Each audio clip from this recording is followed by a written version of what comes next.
back and at 'em. I am Tone, And I'm Llama. and we are ToneDEFLlama. ToneDEFLlama. Just flipping through socials right. They have the protest going on in my city right now.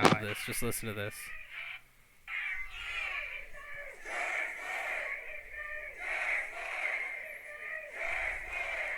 So they're pretty much gathering around there saying, "What's his name?" And then the reply is George Floyd. They're starting off the protest in this park. This very popular one in downtown. Well, where were you dropping? Pleasant Park. Okay. Stripper protest. So yeah, they're doing the protest there, and then the police is supposed to give a formal escort to the family of George Floyd, as well as his body. All right. Okay. So what's hopeful is so far the response by police and the response by protesters is very much the tone that it's been so far, which is peaceful protesting. And I'm all for it. I very much love that vibe. I'm glad that we're not in a situation in which it's gotten to the point in which at first it was, at first it very much was the vibe that you're seeing everywhere now. Yeah. But currently speaking, things are looking on the up and up so far. So. Yeah.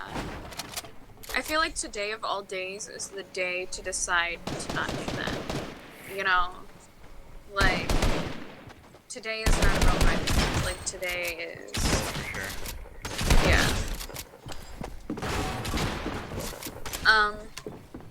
And honestly, if, police forces in other places, reacted the way that they're reacting there, and, allowing escorts and, whatnot, I think things could be going a lot smoother. Oh, for everywhere. Sure. For sure. I triggered my own. Oh my god. I triggered my own, what's called mines. You can do that? I'm so smart. Well, no, but there was a guy crawling. You shot it? No, there was a guy crawling, and I put like 3 mines like right next to me. So this is great. This is super great. But yeah. Yeah, and there are people right now that are like, well, the cops got charged, blah, blah, blah, blah. And it's like, it's over, like, you got what you wanted. And it's like, no, that's not really what's happening. That like, is, yes. That is part of it. But there's a yes. much larger conversation to be had. Exactly. Yes, we're all glad that that's what happened, because that's what should have happened, because it was straight murder. Like, he knew what he was doing. Oh, yeah. The paramedics literally said, you need to get off of his throat. We need to check his pulse. And they said no. Yep. So that was murder at that point, because in my opinion that's like AMA, like against medical advice, like. Yeah. So yeah, it's that. I think the other aspect to think about also is just it's not. Oh shoot. oh fuck. But now the henchmen are after me. Trying to knock these henchmen. So it's not necessarily that this is just a one and done, right? Oh, and yeah. I think that's where a lot of people are getting very confused, because I think, oh shoot, someone on me, east. Yeah. The problem with this is not the first time. This is just like the last time we're wanting to let it happen. Like this is the and that's where things are being lost in translation. Yeah, and it's hard especially because I think it's hard to envision what an ideal end scenario looks like. Oh shoot. Oh, I'm down. They're in the basement. Oh, there you go. I went around the corner. Yep. It's hard to envision what the ideal situation is coming out of this. In my studies of revolutions and rioting and stuff like that, something that I've found in the case of South Africa, for example. Okay. In the case of South Africa, it was very apparent, it was very ingrained in society that there was this divide between those that had lighter skin and those that had darker skin. It was ingrained and codified in that, in their laws, pretty much. Oh, I got him, but I need a med kit. It was very much ingrained in society to allow that sort of abuse to happen. Yeah. And so, because this was ingrained, this society was known as apartheid. And leaders like Nelson Mandela turned around and said, well, this is not just. We need to, protest the way that the government is letting this kind of happen.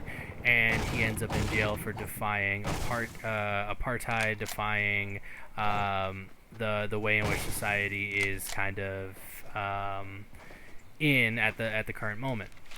And so there was a lot of skepticism about what post-apartheid even looks like because of how ingrained it is for that. Oh my god. What happened? I think someone was shooting at me. I can't even tell from where. Shit. Oh, from southwest, south. Jesus Christ. It wouldn't let me out of my fucking menu. I was switching my guns around and it wouldn't let me out. Golly.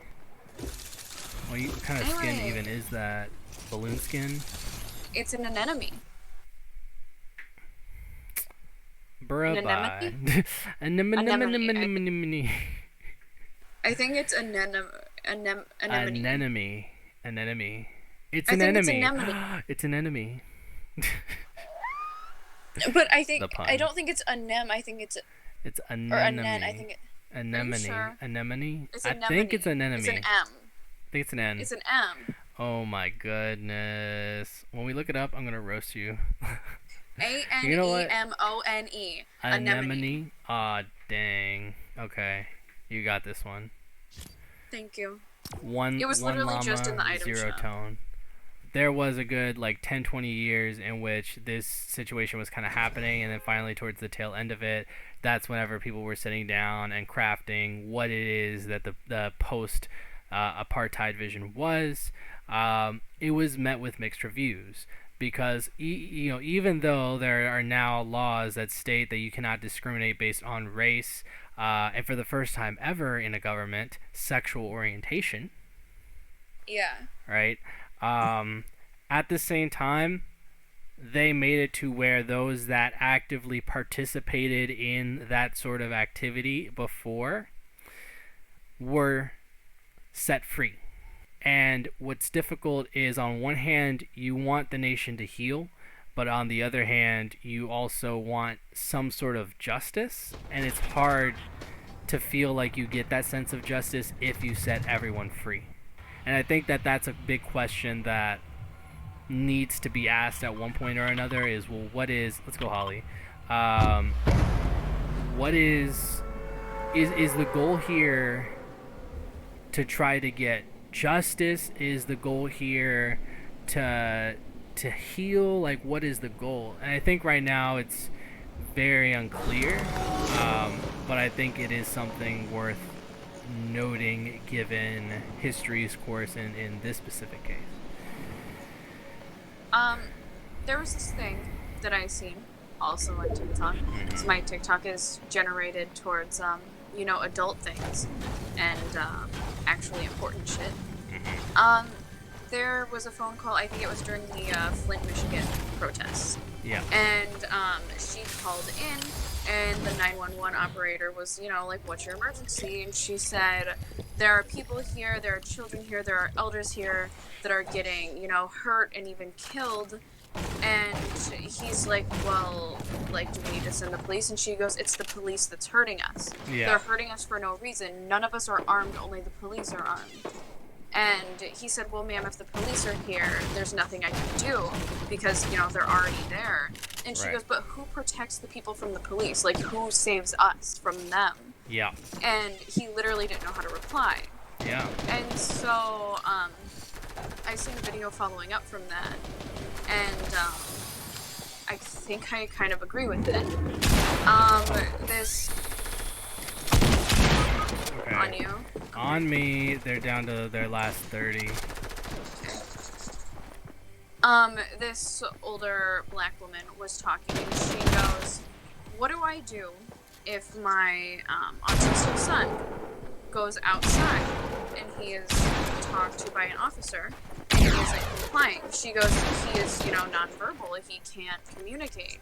So if he's gonna get arrested and beat for not communicating, like, what do I do to prevent that? Exactly. And she goes, a thing that I want in place, that I agree with, is that there should be a mediator available. You know, like, if the officer is here and the officer isn't doing what you think is safe and you think you are in danger now because of the officer, there should be a mediator you can call where the officer legally has to stop everything he's doing and you both have to wait for the mediator to come and decide who's in the right. And, like, I think that makes a lot of sense, genuinely, because it's like, how do you protect yourself, and, like, how do you defend yourself, because it's you versus the officer, so who are they going to believe? Yeah, and there's a lot of societal assumptions that officers are all upstanding. I think it's she ran right past me. and I think it's apparent now more than ever that that's not the case. I think what would be difficult in terms of the enforcement of all of that is just that doesn't seem super realistic given the circumstances right now. It does not. But I think seems like... I think it's something to consider. Another solution that I heard they have in certain states, citizen review boards.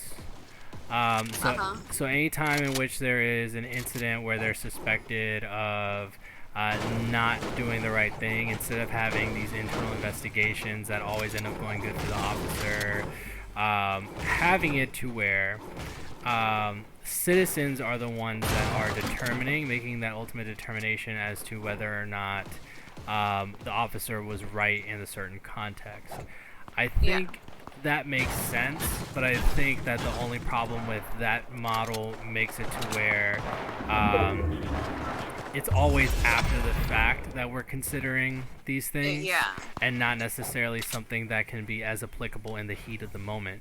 Because in the heat of the moment, the officer's going to do what the officer's going to do, you know? Yeah. Well, like, take this as an example, you know, like, he's already dead. Give him a negative review, you know, like... Exactly. So, what can you know, put in place that's going to help then? Are you...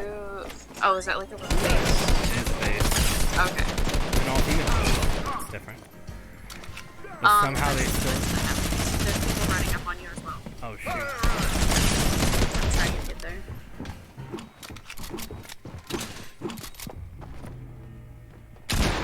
I seen one as well. I don't know what to say. There was this black officer who asked his commander, captain, whatever they're called. There's another person running up on us, I think. Where? Yeah, right here. Yeah, he asked his person in charge, basically, if he was allowed to kneel with the people at the protest, because he was just trying to be a peaceful officer, and she told him no. Yeah. And so he turned in his badge and his gun, and he goes, and now I'm out here today kneeling with you. And yeah, I saw that clip. I saw that clip on Twitter, I think it was, and I think that just says a lot. It says a lot. It says that, and I think I saw these posts on Twitter too, where it's like, how can you stand up for, or how can you say that you support or you stand up for something if there is no action that goes through with it? Yeah. And specifically, police, right? They were calling on police saying like, look, like if you are a police officer and you're actually down, you're actually here, like ready to help out instead of hurt, like be a part of the solution instead of the problem. Part of that kind of has to do with you as an individual and how far would you be willing to go to actually contribute. Like, would you put your job on the line, like physically saying that you'll no longer partake in these policies, to say that, like, hey, that this is wrong. And I think in that instance, yeah, like it was very apparent that this man presented those values. This is a job, right? Like, can you imagine, like honestly, like, can you imagine a situation where this job is something More that, important than life. yeah, like, is your job title more important than what you believe in at the end of the day? Yeah. And for him, he said, well, no, this job means nothing if my morals are compromised, my values are compromised. And I think the good thing about in my line of work, let's say, not getting super personal with it, but just saying that, like, thankfully in my line of work and what I do, it's aligned. Like, the values are aligned, so it makes sense, and it's good that I feel that I don't have to compromise those values for the sake of keeping my job. But for some people, it's not that. The calculus, I guess, is just not that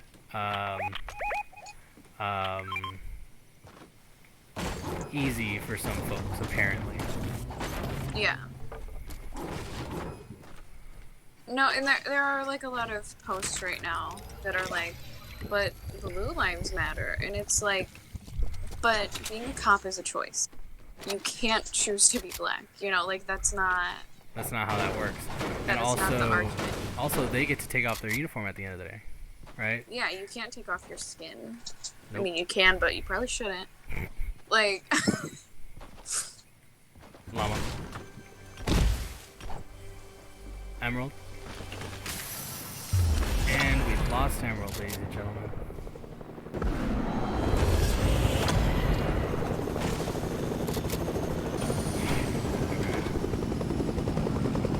Our lines of communication have been closed. There are two people running up on us on the north, if you're able to hear me. And oh my god, okay. I'm following one into this house.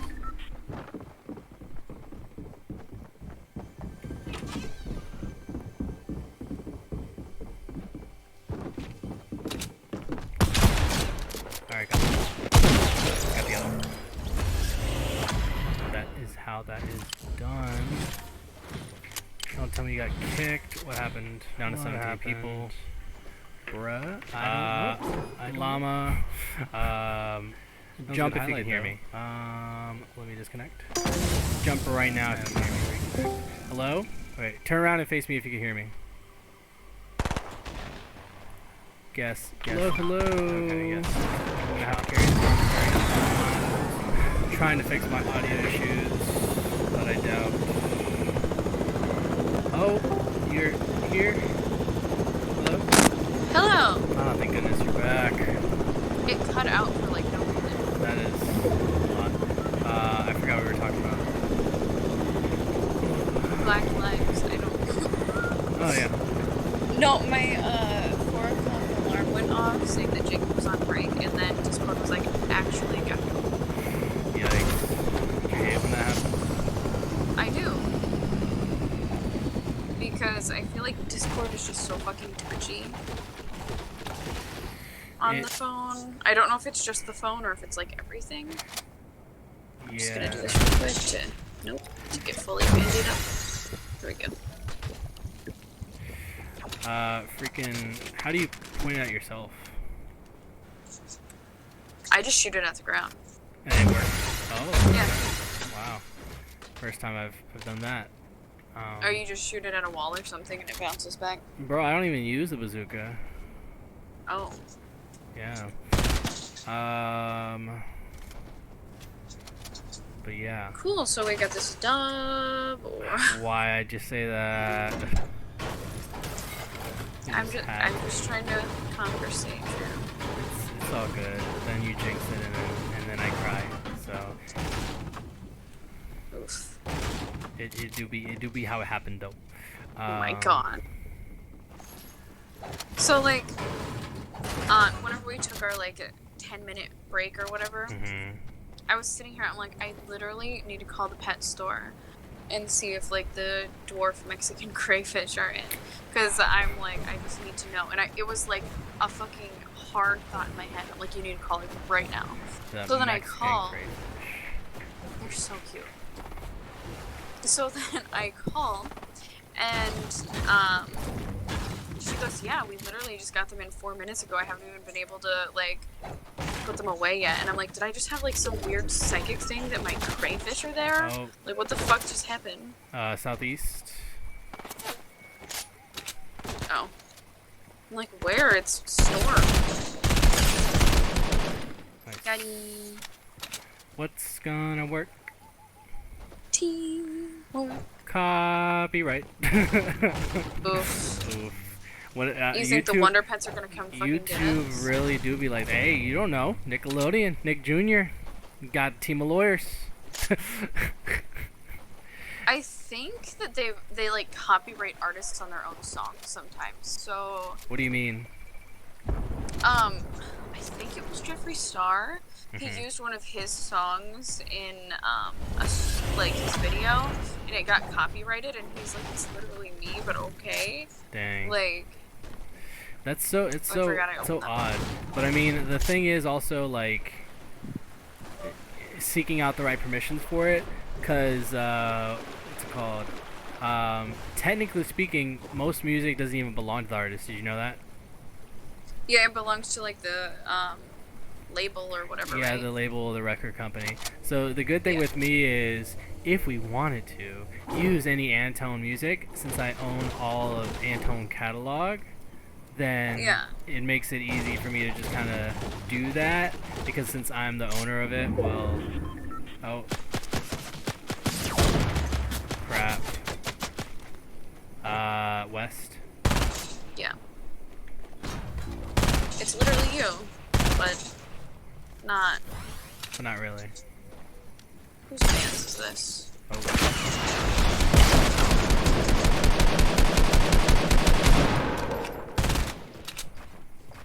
Bruh. Come on. What are we doing? Playing hide and seek at this point. Fuck off, bro. Alrighty. Oh shit, that's not what I wanted. That's also not what I wanted. Come on. Yeah, I need some of these boys. But yeah, there's a lot of controversy even with that, like ownership rights and stuff like that. Yeah. Like, it's cool if your label is cool, I guess, you know? But like sometimes the labels... On me, on me, on me. Oh. I'm scared. Well, got it. Oh shoot, not the other guy. Come on. Shit, this is sketch. Alright, buddy. Ouch. Fuck. Fuck, fuck, fuck. How? Oh my god. Oh, that's how. That's not. Damn. Yeety Yoda.